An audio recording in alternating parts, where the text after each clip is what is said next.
I can't complain. I just can't complain. Doing good. Put my son to bed.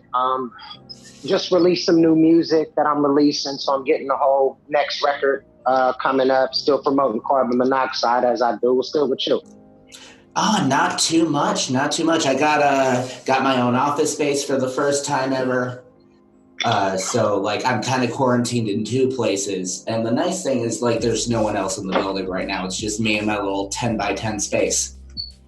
Hey, well, that's good. That's good. I see you moving up, doing major things, man. I'm glad that Something you're like interviewing me. that. Something. I have my moments, I guess. The last you got married since the last time we spoke, though. So like Yeah. quarantine aside, we'll get to that. But how was that big day for you? It was amazing. It was something that just made my life 1,000% more meaningful. I've always had my music. I've always had that never quit mentality. My story was never going to be a sad story, but Of course not. this was tip of the iceberg. What a great life you're living right now, type thing, you know. So that's what it was. Just the biggest thing ever happened in my life. Yeah. What kind of music did you have? Any of your own music played at your wedding? Yeah, I didn't want to do that too much, but we played first of the month. We played my group stuff. All right.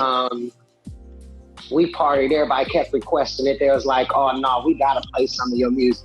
I'm like, I wasn't really, but we made sure we knocked a couple of them out. It was just something that was just it was just beautiful. And when it comes to those situations, you want people to push you in that direction, and you not say, "My shit gotta be played." It feels good when the DJ and everybody's requesting it. It just feels a lot better. So, yeah. Definitely. We played some of it.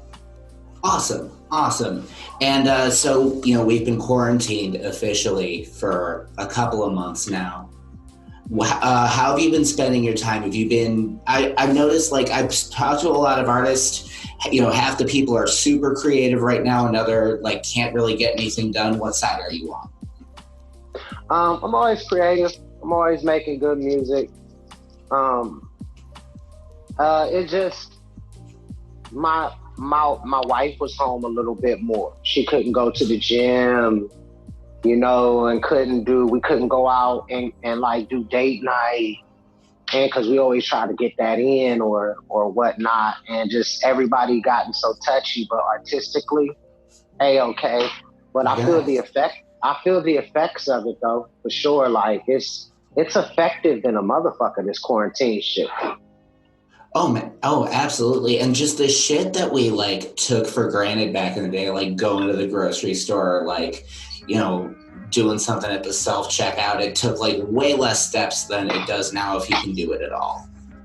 I'm glad I've always been a germy dude. I've always been germy. But like I've always been wash your hands, don't touch shit. I've just always been a germy kid. But yeah, it has changed everything. But adjusting hasn't been so difficult, but it's effective. It exists. It's not a joke. For real. That's so. Everybody stayed in the house. The whole earth healed itself. It's like we got a second chance on humanity if we do it right. And because the earth for once was all thinking as one. Everybody on earth was thinking as one. For the first time in a long time, since pyramids been built in Egypt and Alaska and Mexico, but there ain't no cell phones, ain't no way to travel there. It's just mankind thinking as one. So I think it was a big event, more so than anything else, more so than anything else. One thing we've talked about every time like we've done an interview is just technology and how it, streamlines certain things and then depersonalizes others.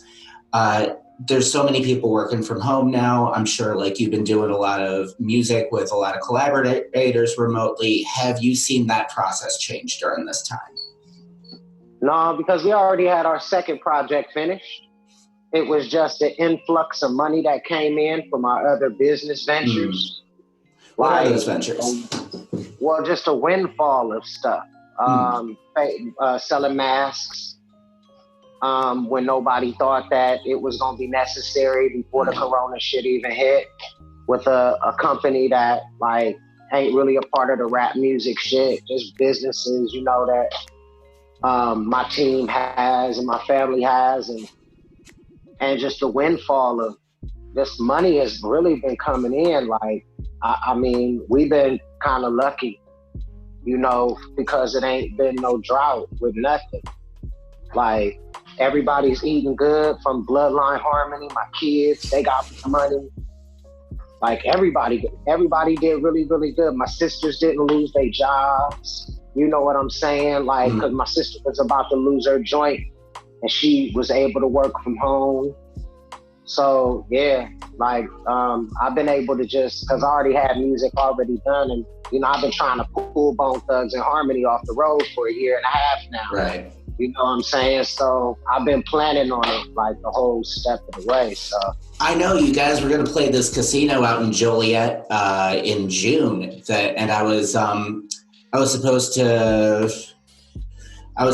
like head over there on that day. So I'm sad I don't get to hang out with you guys in person.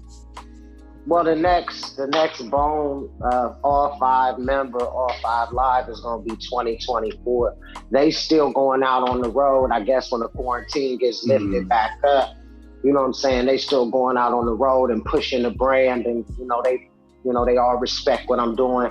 They know that I'm diversifying. They know that I'm getting in they know that I'm getting in the streams. And just different things that we not really into with new music. Like, our old music is always pumping.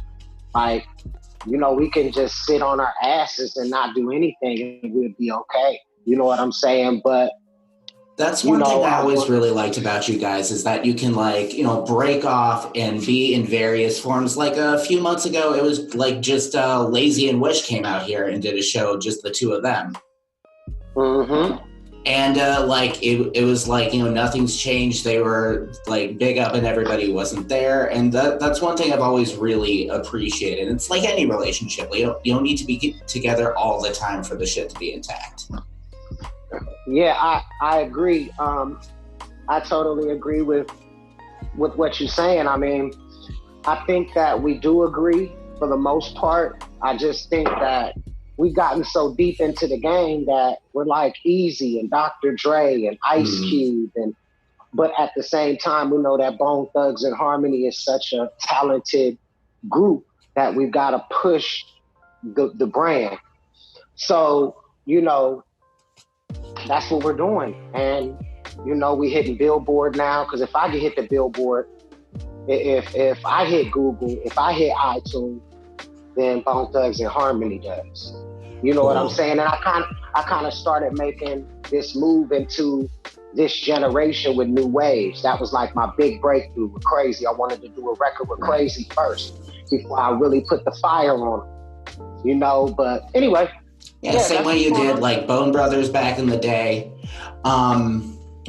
One song that, so this is just like a personal thing that I want to know, or like I personally want to know.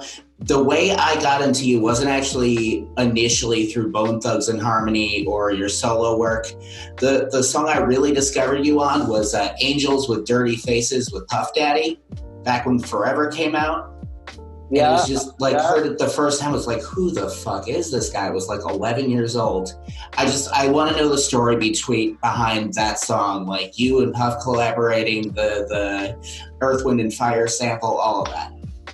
Well, it wasn't too much that really went down. He just sent me the track, and we did some takes. I dropped some stuff on a few of his tracks. I met Jennifer Lopez that night. I told her how my kids loved her. Stevie J was there, definitely.